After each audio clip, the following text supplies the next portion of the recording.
I hope that after today, a lot of the stuff y'all probably are already aware if you're working with kids and families, but maybe you'll learn a couple new things, and maybe at our questions at the end, I can continue to learn from you all as well. It's also a great honor for me to be here and talk with y'all and so many influential, famous folks in the audience. I feel like I'm presenting to the Jedi Council of Obesity Gurus as well, so I'll do my best. So. Anyway, so first, I have no financial disclosures like so many of us working in this area. There's not a whole lot of money involved, so I don't have anything to disclose.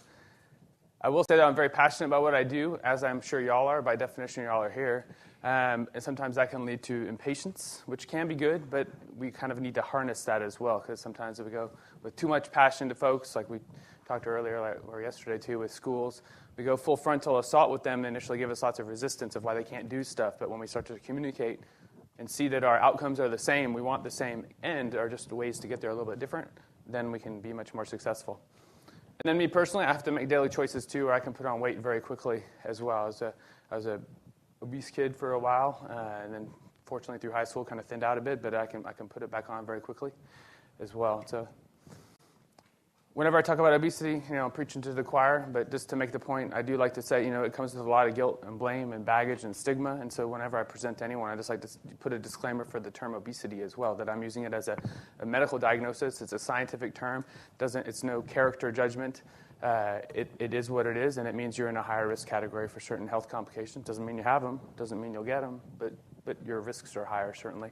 But we always have to use it with sensitivity, because as soon as we start to touch on that guilt and blame, the defense walls go up, and then we have no opportunity to make any changes with our patients and with their families. And when we're focusing with kids, getting mom and dad on board is so important as well. So if anyone's walls go up, our impact is definitely limited. So whenever I use obesity, I'm not using it to assign guilt or blame. And when I talk to public groups, everyone's always nodding, because if you're challenged by it, you felt it. So it's getting towards the end of a great conference. So just to tell you all in advance, just what you need to remember from right now, just 3 things, right? Just be nice, which y'all are. Just be empathetic, but we got to remember it sometimes, especially in those busy days. Let's be patient. We have that. We want to focus on the war and not the individual small battles, So sometimes we got to step back and take it a little bit more slowly. And then through some of these techniques that are more effective, we can actually have a greater impact.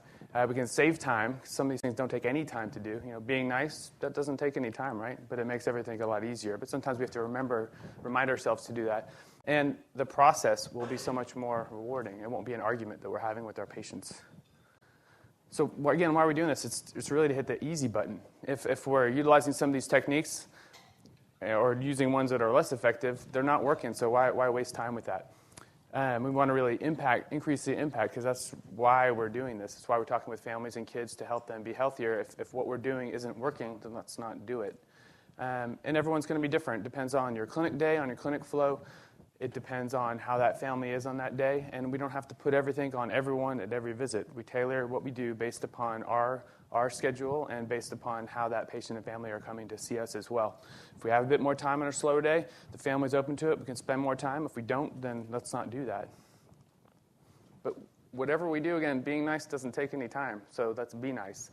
And that's for any of y'all who were at the motivational interviewing workshop before, a couple days ago, or if not, Google it. If you've never heard about it, just check it out. There's Spirit of Motivational Interviewing that takes no time. It doesn't take any time to say, would it be okay if we talked about how your child is growing today? 0 time, but it changes the context of the conversation. It puts them in control, because they can say no. They're here to see you for the health of their kid, so 95% of the time or more, they're going to say yes. But if they say no, then there's probably something else going on. It's definitely not worthwhile messing with how their growth. So what are, again, I'm preaching to the choir, so this might be things that are less common for y'all to do, but I think y'all can appreciate them. What are common ways that we try and promote behavior change in our patients? Surely if we let them see what the problem is, if we let them see these terrible health consequences that are for certain coming, then they're going to change the way that they respond and the way that they act. If we provide them with education, education's everything, then they're going to make all these changes. Because knowledge is power, and education is a key component there. And there are some families that I've given them some information, and some of my moms are just like, we're going to go home and we're going to fix this. And they come back like 2 weeks later, and they've made all these changes, and the weight has jumped down quite a bit. And I'm like, well, I like what you're doing and everything you're describing. All they did is try to walk more in the afternoon and cut out sugary drinks, and all of a sudden their kids are dropping weight. Like, well, it's a little faster than usually I would recommend, so let's come back in another couple of weeks to make sure that our trajectory isn't too quick. But making simple changes sometimes can have massive impact, and just that knowledge sometimes can be enough for some, but for many, we need to do more. If we train people how to do stuff, then surely they're going to be able to make these changes as well. But knowledge and information and skills sometimes is not enough. And when it doesn't work, we just make them feel like poop and guilt and blame them. And then they're going to make changes, right? Because people who are already feeling guilt and blame and shame, who are already beaten down, if we're beaten down some more, surely they're going to then change, right? So again, it's so simple. It's just a matter of the calories that we consume and the amount of calories that we burn off. And so it just should be very simple to solve the problem, right? So this is from the Institute of Medicine. But when we think of all the different layers that impact that, then it gets rather complicated. So we have the genetic components, the biologic components that new research is coming out about. We have all these other influences, our culture, our society, where we live. So it is difficult. And this kind of slide can either empower you or it can paralyze you. You can look at it two ways, right? There's so many causes, I can't do anything. My hands are in the air. Or there's so many causes that every single person who we talk to has the opportunity to make some change in some area, maybe even more than one area. So I think it's all about how we look at things. Think about maps and challenges. So this is the great state of Texas. I'm there in Austin where that star is. And so Austin sort of thought about a healthy-ish city in a relatively unhealthy state. We usually are on the bad top 10 lists of all those. I noticed that we weren't in some of Reggie's slides. I think that might also be because we don't contribute data to everything. So in that, it's a good way to get out of the top 10 list if you don't submit your data. So in that study that came out about the young age kids, the 2 to 4-year-old underserved kids, you might see that the state of Texas was like white. It's because we didn't give any data to it. So anyway, so data is important. But we do have some data, and we see strikingly frightening characteristics that in the healthy city of Austin, we have about 17% of our underserved 2 to 4-year-old kids in Head Start are already obese. So, we know that's only going to get worse, especially if they're starting this young with all these extra factors against them. And when we talk to our patients and our families and we hear about challenges they face, maybe I can't get to food access. Maybe I can't do physical activity because it's dangerous where I live. This is working with our school district. We can get some cool data sets. So just to orient you, the map on the left is all of it's the city of Austin. And the map on the left shows just where all kids in middle school live. It's slightly shifted by 300 feet, and it's merged, so you can't identify any kiddo. But it's a great map. And then the map on your right is where do all those kids live who are overweight or obese. So we see a great shift, and it's very heavily driven by socioeconomics and the part of town that they live in. But we can see hotspots of activity and then focus some of our resources there as well. And then when my patients tell me they come from those parts of town, I can say, well, yeah, I know. I know it's difficult to get outside and be active. I know it's difficult to get that fresh fruits and vegetables. So if we look at this Mendez Middle School there, that school there, 66% of their kids are overweight or obese. 2/3 in middle school. It's like outrageous. And how is that ever going to change when we have all these other factors going on? Just to give a brief orientation to Austin, if you've ever been to Austin, so that's kind of the airport where you fly in, and our new Formula One track is right there as well. Depending upon the side of the airplane, if you look out the window, you might see this pretty cool-looking red track. Felt like a little bit of a strange fit for Austin, but it seems to be going all right so far. So our hospital up there. We got University of Texas and downtown here. And my house is down here on the sort of the edge of Austin Independent School District in the city of Austin. And you'll see kind of where we live. It's I wouldn't say affluent, but a higher SES than other parts of town. And so you'll see that there's sort of an absence of overweight and obesity. There certainly is some, and certainly we need to do changes there too, but far less than other communities that are facing other challenges. And when I zoom in on where that circle was, that Mendez Middle School, which is sort of ish towards the middle of the map that you're looking at, the one with all the colors, that's the crime rates. So when my patient from the area says, hey, I'm not comfortable walking around in the evening time, well, I can say, well, I can see why, because there's some crime there. So we need to think about other partners to work with, like the police force, and working with community groups to improve the safety of environments. When the parents tell me, I'm working really hard, my husband's working really hard, we both have jobs outside the home, and the only way I know my kiddo is safe is if they're at home after school, indoors, playing video games, well, then I can appreciate that.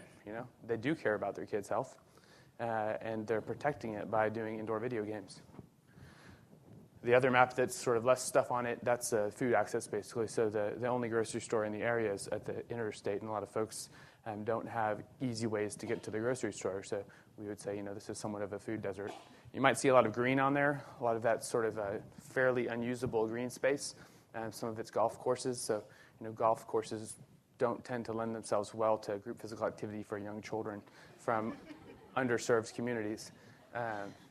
So the devil's in the details, too, and you've got to get on the street level to see what's going on in communities to get a sense of what our patients are experiencing so that when they tell us stories, we can understand and more effectively brainstorm with them as well.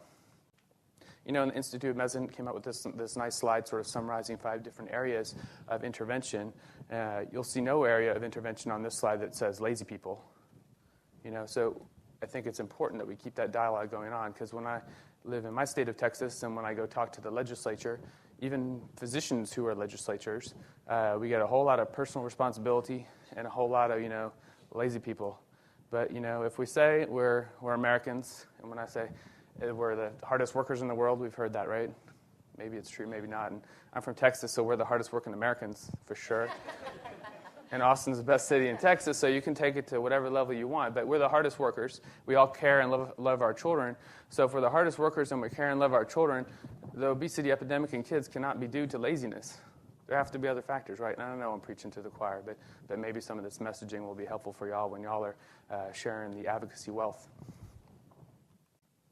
So now kind of stepping into the clinic environment when we're interacting with individual folks. But these themes and messages are still important when we're talking to groups as well. So first, recognizing that we all bring baggage to the clinic. We all have our personal lives, our personal struggles, us professionally and also our impersonally, and then our patients as well. And we need to recognize that. We come in with biases. And if a parent is coming wearing my weight management center hat, they're saying because they were challenged by their weight for sure, and most of the parents of the kids are also challenged by their weight. Then they've probably already been somewhat banged and bruised by society, the guilt and blame stigma that's out there. And so we need to be aware of that and make our approach consistent with helping them to feel safe to talk to us. Because if we don't have that safe environment, as soon as they feel that guilt and blame and stigma coming at them, they're giving them hell. Their walls go up, and they're just going to shut us out, and we'll just sit there, and they're not going to hear anything, and then they're not going to come back either, because I wouldn't go back for another beat down. They're already beaten down. Why are they going to come back for this? And so if we don't recognize this barrier, these walls instantly can go up, and the default is to have your defenses up. It's not to just come in open. It's to have them up. If we don't recognize this, then our whole visit is a waste of time. And if we don't recognize our own bias, which includes weight bias, the Yale Red Center does brilliant studies, and they also look at us advocates, and we have weight bias too, despite what we might think, but we do. So we need to be aware that we have that too, and our staff probably has it too, and everyone who folks interact with do, and we need to be proactive to come up with strategies to avoid that. So again, the walls can be as low as possible.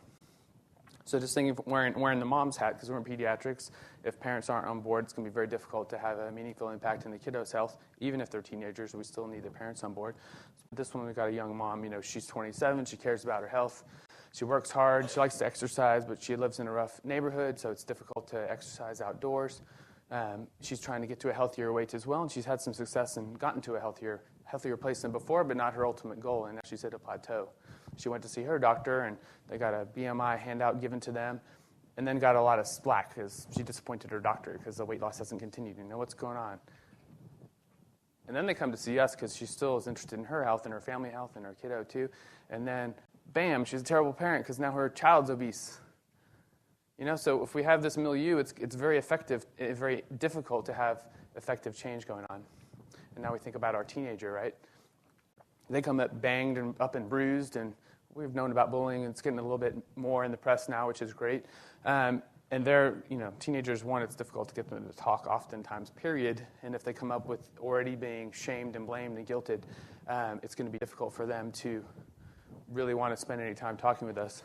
I stumbled across this little video. I just want to share it with you because I think it presents kind of a striking visual reminder of what some of our kids are experiencing. So, if our teenagers come in feeling this way, and all kids can face bullying and stigma and guilt and blame too, but when we layer on the weight challenges and we know the massive societal factors that make it difficult to make those changes, then it's an additional layer that's there. If we don't address it proactively, then our teenagers will be concerned that we're not going to, and we might guilt and shame and blame them some more. So they, like we know, teenagers, they come in with those defense walls up even higher perhaps than their parents. So, first we've got to think, is this diagnosis coming as a surprise?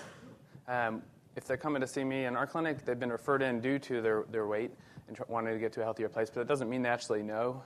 So I even ask them before, what were your thoughts about this visit? What do you know about the clinic? What are you hoping to accomplish? And through that, I can get some information. But even with that, it comes as a surprise. And us in primary care and in other settings where we might have those discussions, it's so important to bring that up gently and recognize it's not as a surprise. Because as us as providers, it's difficult for us to even detect it as well. And again, the parent might know, but then the kiddo might not know. I asked that question initially, and some parents will be like, I didn't tell him why we were coming here, he wouldn't have come. Well, why wouldn't he have come? Well, it wouldn't come because someone else gave him a hard time before, and you don't want to re-experience that. So these feelings are out there for sure. And again, so more and more studies are coming out that we, as health professionals, it's very difficult for us to detect who's being challenged because our visual concept of what health is has been skewed so much over the last 30 years. So if we can't detect it visually, how on earth do we expect our patients to? So, why don't we play a quick game of guess the percentiles? So this, we have the old milk cartons where the kids get age progressed. This is a study from pediatrics, has this cool image that's a weight progressed kid. So anyone want to make a venture on any of these percentiles? So I'll give you a hint here. So we got 55th percentile. That dude looks rather slender. No?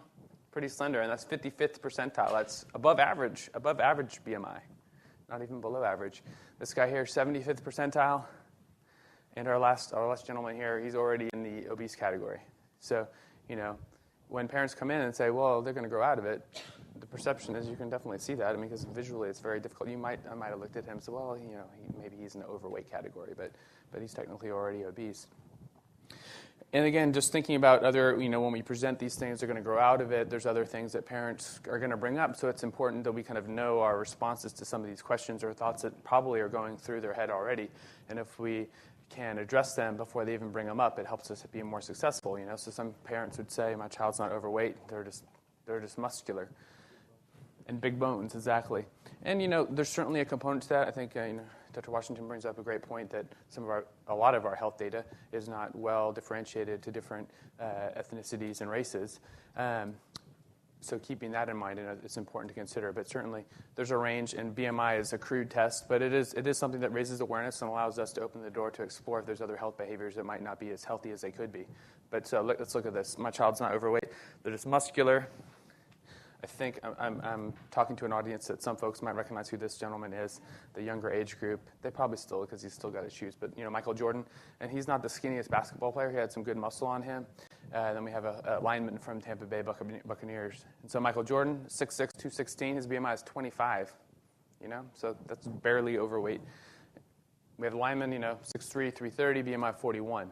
So again, the further you are away from what we're saying is the healthier zone for BMI, the higher likelihood you have other health consequences coming from where you are weight-wise. So how do we start the conversation with our patients who we're seeing them in primary care or in a clinic or out in the community or meeting with a parent group? Any setting that we're interacting with them, we have the ability to have it go well or not go so well and make them more or less likely to make a change before or after the conversation. So first, it's going to be so important, again, that we build that rapport, that the kids don't feel threatened. They're not going to be judged. We're okay. If I'm not going to draw lab work, it's very important to mention that right away so that the kid's not perseverating on that the whole time. Other things, the spirit of motivational interviewing is always empowering our parents and our patients. And one part of that is asking permission before we talk about a subject, before we present them with information. And again, that takes no time. And it actually buys you time because it makes the conversation after that go so much better when you've reestablished who's in control of the conversation. They came to see you. They're paying for the visit. They're the boss of the visit. We're working for them in this case, so let's let them control it. And we really want to, through different techniques, guide and elicit the conversation to be as effective as possible and ultimately, hopefully, get to a point where we have some potential areas for change for the patient and the family to work on between now and the next time we see them back. So just before we start the conversation, we got to know, do they know what they're coming for, or is it a potential blindside? And just to ask those questions, do you know why you're here? Or the blind side could also come if you're seeing them for, mild allergies and your clinic day is a little bit slower and the child's 50, 100 pounds overweight and you're like, well, I got I got 5 minutes, why don't we at least talk about the growth? Then you're blindsiding them because they didn't come for that. They came for the earache and now we're talking about weight and they're like, what? But if we're a healthcare professional and we know what the risks are, that allergy is not going to probably result in decreased quality of life and dying early, but that 50, 100 pounds overweight might. So, asking permission. Would it be okay if I know we have a few extra minutes. Would it be okay if we talked about another, area that I'm a little bit concerned about? I own the concern. They say sure, and then we kind of go into it from there. But regardless of whatever we do, we have to be gentle. We have to be sincere. We can be really busy, but we got to make it appear that we have time for them. Other, zero-time things are sitting down in your visit. Studies shown if you just sit down, it makes it feel like you've been in there longer than if you really have. So you just bought time by just sitting down. It takes no time. And beyond just the time you get, if I'm standing over you talking down, that's a different dynamic than if we're kind of sitting at the same level. So it equates and levels the playing field. So there's zero-time things that buy you time and buy you efficacy and impact. But whatever we do, got to be empathetic, got to be nice. Remember? So be nice. Super important. You guys are nice people. But I like to think I'm a nice person too. But, sometimes we have super busy days, right? We're so busy. We're running from patient to patient. We've got chaos in our own homes, or we got up late and our kids were fussy and we got late to school and everything's going on. And it's hard to be empathetic. But, when we're not feeling empathetic, or, I have patients that, they're telling me stuff and I'm like, oh my goodness. And I just want to reach over, more so to the parents, occasionally to teenagers, and you just want to go, ah. But that's not going to result in any positive impact other than me burning some extra calories, right? But we got to focus on the end game, not the little battles, but the war. And so just fake it. If you're not feeling empathetic, just fake it. And, I heard someone else say in a study, I think, that, that if you're super busy and you just came from another patient encounter that just didn't go well, you're stressed out, other stuff going on, you can even do a physical movement that helps you. So, shake it off. Before you go into your next room, just ugh. And then come back and find your Zen place. Remember the yoga tips that we just did earlier. Use some of those. Do a physical movement. It sounds really silly, but if you're just so mad and just shake and do something silly, then it can help you recompose. So, fake it or shake it, but just be nice. So now we're here. We're in the obesity arena where we know what we should do, what we shouldn't do. We can do some research, and we can know what are potential thoughts that are going through my patient and parents' heads before they even mention them. And then if I can start to address them in advance, it's less threatening. So if I can talk about stuff they might or might not have tried and sort of say what our approach is, or even less threatening is, hey, would it be okay if I told you about what some of my other patients have done that they found worked pretty well for them? Or would it be okay if I told you about some of the things my other patients tried and it didn't work so well for them? So I kind of put it in a non-threatening way. I didn't say, hey, did you do a fad diet? Yes. That is so dumb. But if I say, hey, I got other patients and they tell me, they're out in the community, they hear from their friends, that, hey, this fad diet was awesome, but I had patients who tried it and it just didn't really work, then, we kind of convey the same information, but it's not threatening. And they still take it and they get it and the walls weren't up, and so they're more likely to remember it afterwards. So just kind of thinking about those things. And when I talk to patients, I kind of say what our strategy is in advance, and that helps to address some of these items beforehand. And so, one aspect is when they try things, and if they have tried a fad diet, that's okay to talk about that because they're back to see you again, so it probably didn't result in whatever outcome they wanted. They'd like some more help. So whatever we do, we think about it, it's not failure, it's a learning process. So, the brilliant Thomas Edison, he said, I've not failed, I've just found 10,000 ways that won't work, which is the total truth. And so that's, again, what we talk about. So success, when I say, all success is, after I talk to you today, is to come back for the next visit, because then we can do some more work. And if we set these goals that I hope you have a reasonable chance of being able to achieve, but if we set these goals and they don't work out, then we've learned more, and our next set of goals can be more effective. So just come back for the next visit. There's not going to be guilt or shame or blame. There's going to be new knowledge that we've learned through the process and kind of be more effective there. And then the other part to address in advance, too, is the genes and the metabolic rates, and everyone's different. And saying that I can tell you if we keep making small changes that turn into a lifestyle change, we will definitely be successful. What I can't tell you is how many changes we need to make to get there. I have some of my patients, They just cut out the sugary drinks, and boom, they're like right back on the curve, and they're looking beautiful. And we have other patients that they make lots and lots of changes, and they're just not yet working. Or maybe they're not making as many changes, but they're kind of telling me that they are. I don't really know, but either way, if I say, hey, it's the metabolism, we're just going to have to keep making more changes till we're successful, then I'm not telling them that they're not doing something. I'm just saying we got to keep adding to be successful and sort of planting that in advance. And our lovely Thomas Edison has another great quote for that one. Many of life's failures are people who did not realize how close they were to success when they gave up. So we got to keep making those small changes over time. They will stick, and then we'll have an impact.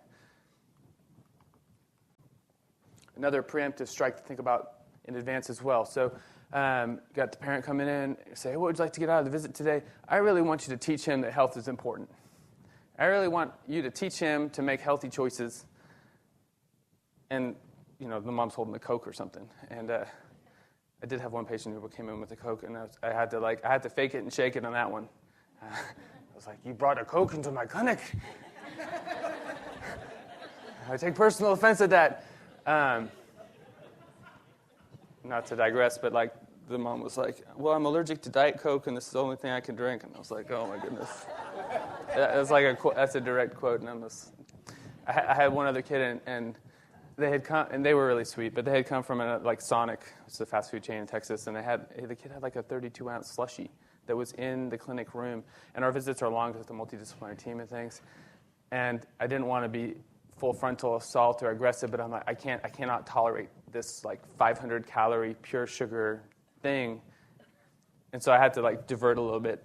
Usually I'd let them sort of direct the way we'd go with the conversation, but with him I was able to brainstorm, and we're like, well, are you aware of how many calories are in that? No, and we kind of go there, and well, what do you think it would take to burn it off, and this, might there be another healthy choice? And it was a little bit of coaxing, but I got him to pour that sucker down the drain. Usually I don't like to be so pushy, but I'm like, I can't be effective in this visit with that thing sitting right there. So, so that worked out. But anyway, so we get that, teach my child to be healthy. So instead, I know that's out there, and a lot of patients are going to want to do it, and we ask them questions that they submit beforehand, so I even get a gestalt of what their approach is going to be. But instead I say, the families that are most successful, the families need to change. We can't really expect our kids to be doing all of this if parents and families aren't setting them up for success as well. So if we kind of layer that out, it in a less threatening way addresses that. I get the information across rather than eliciting it and then pounding it on them. So we tell kids can only do so much, and we had some kids in their elementary school, and the parents are like, the kid's got to do it, and I'm like, well, the family's got to do it. And, parents, if the parents lead, they'll follow. So we also say, I know you want to live a long life and see your grandkids. So, if you lead the way, your child's going to be more successful, and you're going to be able to see your grandkids because they might have serious consequences from their weight as well. And, if the parent does it, it's important.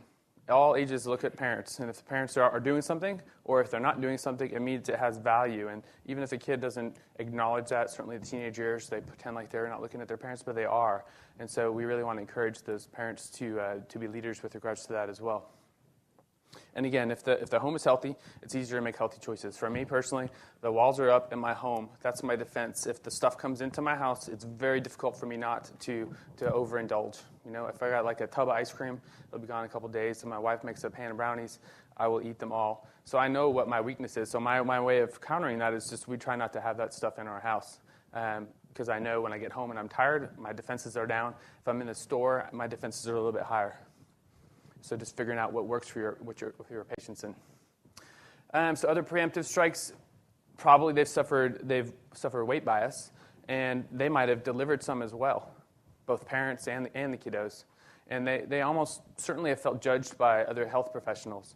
Because again, us as advocates spreading the messages out there, y'all are in the avant-garde. Most of our colleagues are not always as nice as they should be when they're talking about this stuff.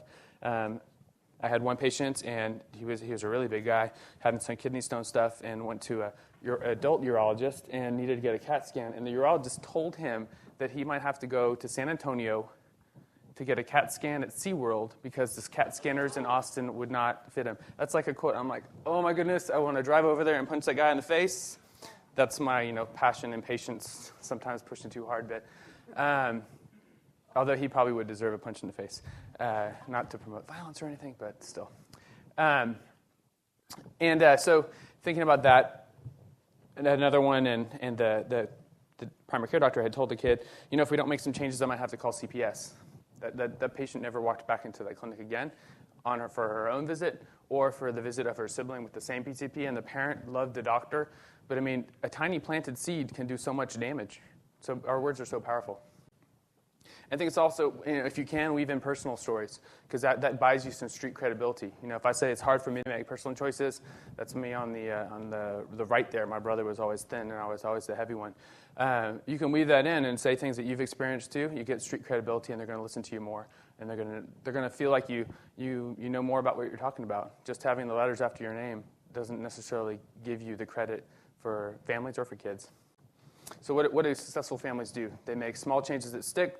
They make changes to family, and they keep it positive. So I tell people that's our approach, because the families who are successful do this. It's not me telling you what to do. I'm saying, look at all your peers. This is what they do to be successful. And when I make that argument, it addresses some of these areas. It's my soft preemptive strike to help them be set up.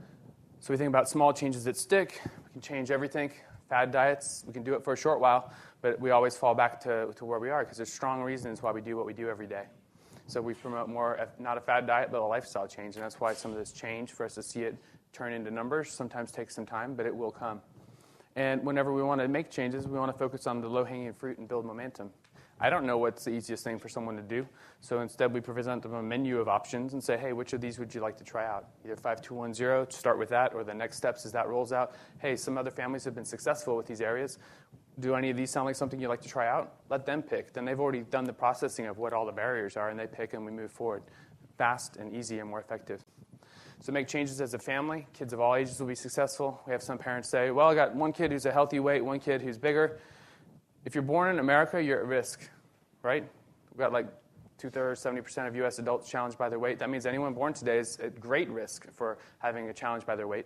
So we have to take proactive steps to maintain health in our kids who are at a healthy weight. So these changes are prevention and protection for kids who are at a healthy weight, and their treatment for those who are not. So just putting that one out there, we're going to do it as a family if we want to be as successful as possible. And then keeping it positive. Telling me in advance, change is hard. So that's why we're just saying success is coming back for the next visit. It's not achieving everything, just coming back and we have more knowledge and continuing to set more effective goals.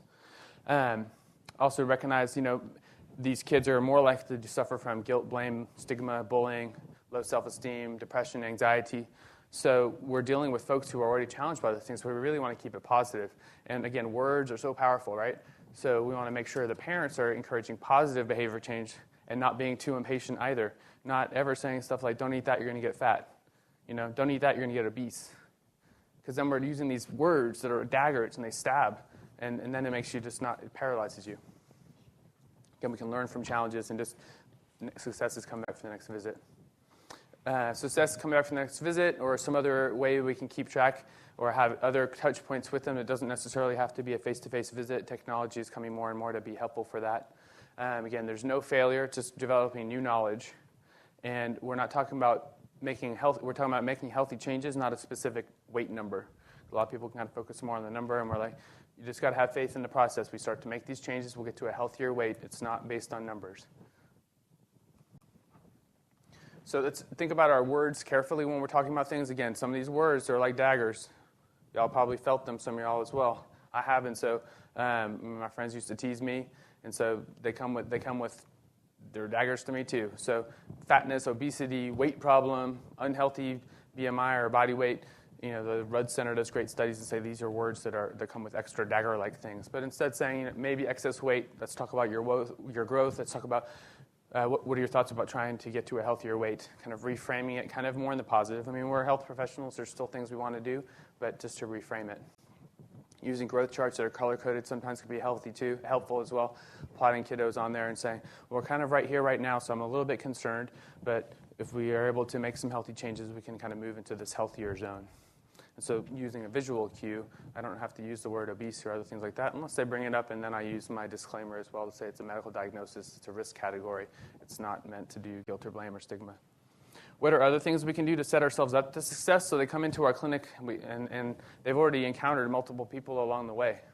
So we really need to make sure that our front desk staff they know about motivational interviewing and the spirit of it as well, because if someone even unintentionally made a comment or a look or anything to our patients, they've already raised the barrier before we even walked into the door.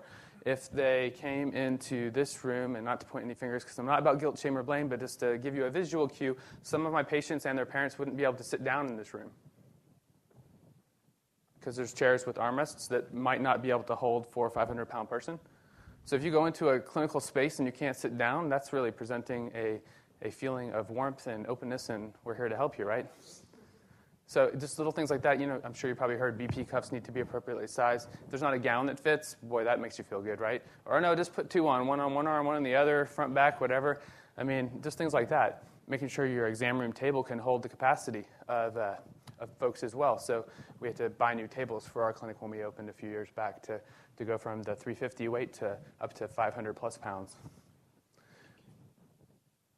And again, so door-to-door, empathy, MI, making sure your whole staff, when we're doing the weighing process, think about what that's going to be like. It needs to be in a space that has appropriate privateness, and some people might want to see their weight, some people might not. It's just thinking about these terms and things.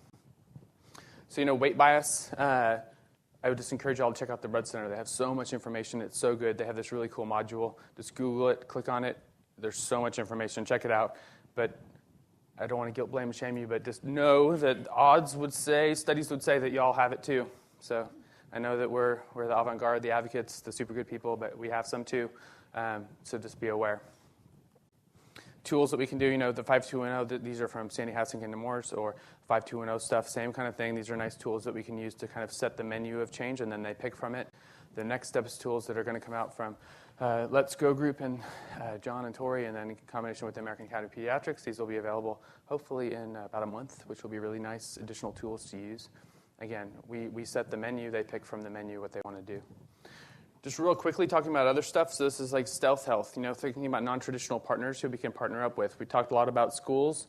We just got to think about what they need to achieve and shift our goals to theirs so we talk the same language. So healthier kids miss less school days. That means the school makes more money. Healthier kids do better on standardized tests and perform better in school. I've now talked about the two things they need. They need kids in the chairs, and they need to do better in school. And if I can help them do that by making them healthy, now we're talking the same way. Other things, business. Texas, our comptroller, our tax collector for the state, recognizes that businesses are not going to want to come to Texas because our citizens are too unhealthy and the healthcare costs to insure them are too great. Everyone wants new businesses and companies, right? That's a red and blue thing. I love it. Let's do that. And now I can get the comptroller. She's leading efforts for obesity around Texas. She's a Republican, too, not to make a political statement, but in Texas, I do hear more of the personal responsibility, guilt, blame, shame from that party on this particular issue, but she's awesome. Technology is another way. If kids are jazzed about technology, maybe they can have a technology project about health. We had a couple groups of students when created like an iBook. The content was on sugar. So we provide the content. They have to self-learn the concepts. They were jazzed about trying to learn how to make an iBook. That was what they wanted to do, but they had to learn some of the concepts. And through this, they became pretty passionate, like, oh my goodness, what are these companies doing to us?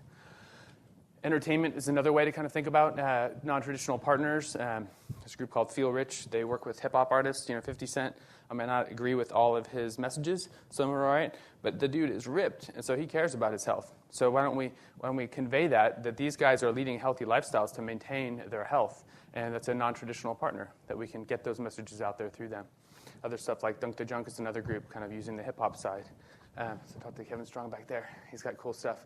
Environmentalism, why do I care about environmentalism? I mean, I do, but for my kids in the clinic, well, what is that? It's driving less and biking more, lower carbon footprint, it's eating more plant-based foods because they use less carbon than meats and high-fat processed stuff.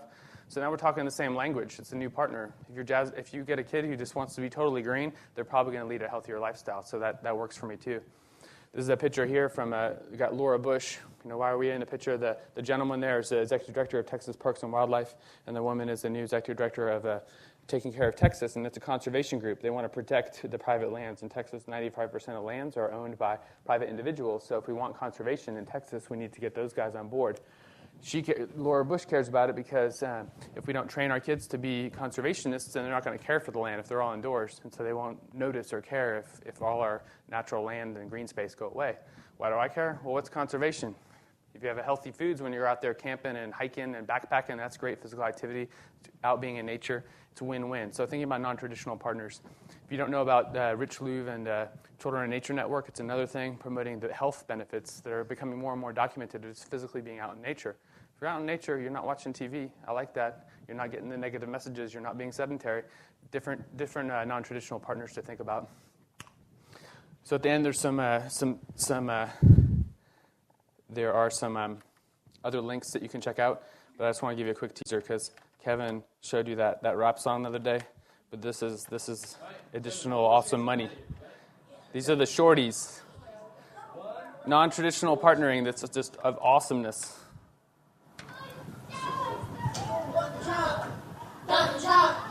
Throw away the candy, that's what's up. Dr. Trump. Throw away the candy, that's what's up. Veggies are irrelevant and you are just arrogant. Veggies are a lifetime, eat them all day. If you don't want to be fat, throw all the junk away. Veggies provide good vitamins. If you want to be like me, then you need to listen. Veggies keep my mind on track, I'm big and strong. If you want to be like me, you can't do it. Look at the horn on the car, put it on my plate. Don't know how to eat it, do I eat straight. Dr. Trump. Throw away the candy, that's what's up. Dr. Trump. All right, so who doesn't think those guys are awesome, right? So just Google Dunk the Junk or Shorties, SHORTYZ, and those are those guys. Clearly, they have a very bright future.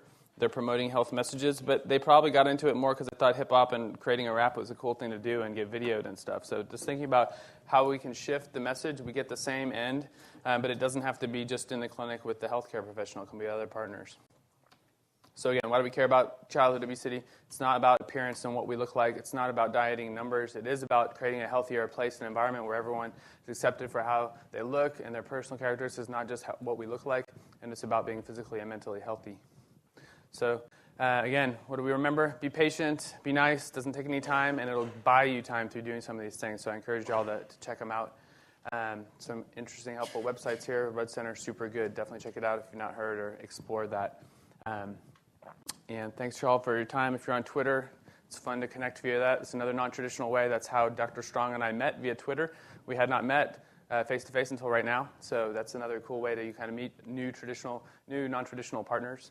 And then pretty much anyone here, if you're interested, you can become a member of our section on obesity with the AAP. And it's another format that we can continue to collaborate and learn from each other.